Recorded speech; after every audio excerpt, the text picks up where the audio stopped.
Hello guys, welcome back to Archive Ryzen. In this video, I like to discuss about VIDYA AGAVE skill buff and something strange that you might not notice after the buff. So recently, VIDYA AGAVE got 4 buffs on her abilities such as a little change on her standard skill activation method, decrease standard skill energy cost, increase standard skill damage toward destructible part that scale with its pace, and improve her ultimate skill passive.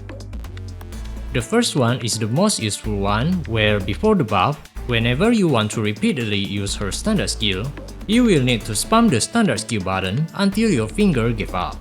While after the buff, all you need is just to simply hold down the standard skill button to repeatedly cast her standard skill. This buff can reduce the need for repetitive button pressing, which can definitely help prevent sore finger and make her gameplay more comfortable. Additionally, it can also make her standard skill activation speed become more consistent. The second buff is this little buff here, where after breaking a destructible part, VIDYA's standard skill cost will reduce by 50% for 3 seconds. This buff effect is only effective when the boss only have one destructible part and after the last destructible part destroyed. Before the buff, after the boss only had one destructible part, you could only gain 1 stack of truth fragment when VIDYA's standard skill hit a boss, where 1 truth fragment could only give a 25% skill energy cost decrease. However, after the buff, right after the second to last destructible part is destroyed, you can still use her standard skill with a 50% skill energy cost reduction for 3 seconds. Additionally, after the last destructible part is destroyed, this effect will also provide another 3 seconds to use her standard skill with a 50% skill energy cost reduction. This buff is also useful when facing elite enemy with one destructible part, for example this one or this one. In summary, this effect can prolong her standard skill usage, allowing you to deal more damage with her standard skill, and charge personal flare higher to increase her ultimate skill damage. The third buff is the most complicated one, increase her standard skill damage toward destructible part. Here is her standard skill damage toward 2 parts at once.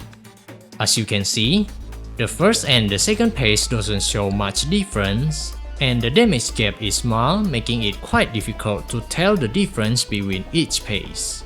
To provide a better comparison, I tested her standard skill on a single destructible part by using cover box as the target, so you can really see the difference between them this time. After you see both comparisons side by side, you might be notice something strange about this, right? Why in the hell the third pace deal more damage than the fourth pace? Did I mix it up? Nope, I questioning that part too. And you probably also want to know why in the single part comparison doesn't have the third pace damage. That is because the cover box got destroyed by the third pace, while the box managed to survive the fourth pace standard skill. That is the anomaly about her standard skill. Whether they did this on purpose or they just mix up the damage, I'm not sure either. But at least we can confirm 2 things from this comparison. First, the damage indeed increased, where the first pace damage decreased a little bit, while the fourth pace damage increased slightly. It looks like they want to prevent players from using her first pace standard skill and prioritize using her fourth pace standard skill instead to destroy the enemy destructible part. This third buff might change her playstyle when facing Joseph Harden, due to the first pace damage got reduced while the fourth pace got slightly increased.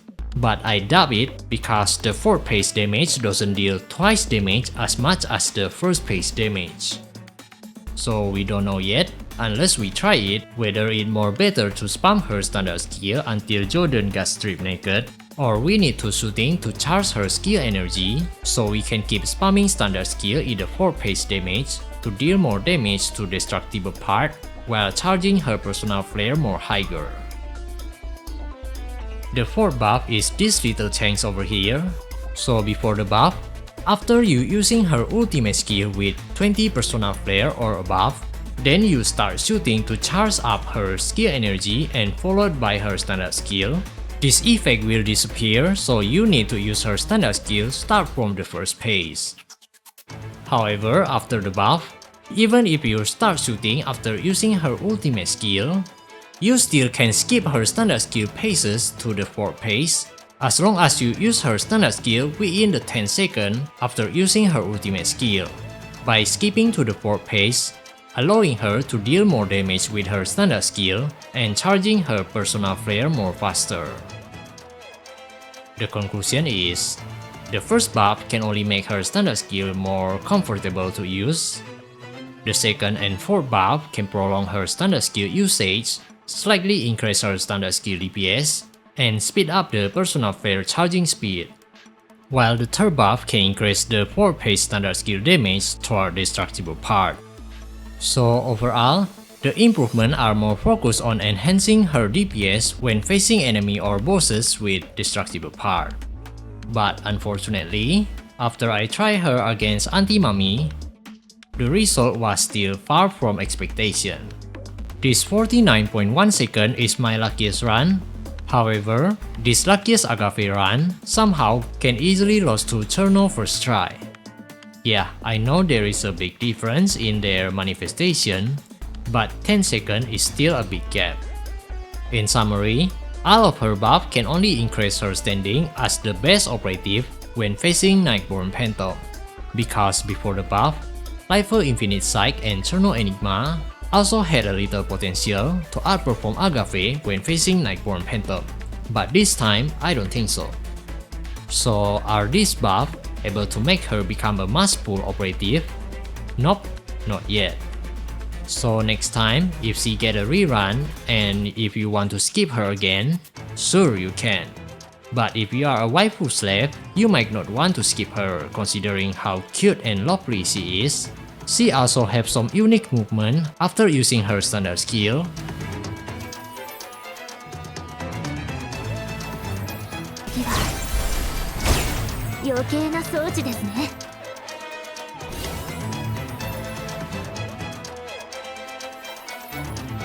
And after using her ultimate skill.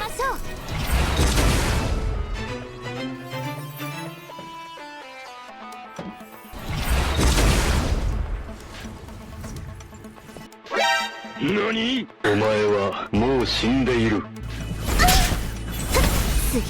Watching her take a bet is also everyone's favorite indeed.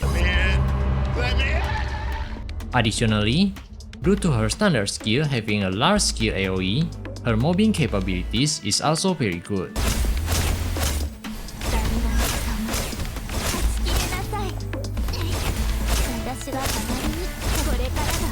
I think that's all from me. Thank you for watching. See you next time. Cheers.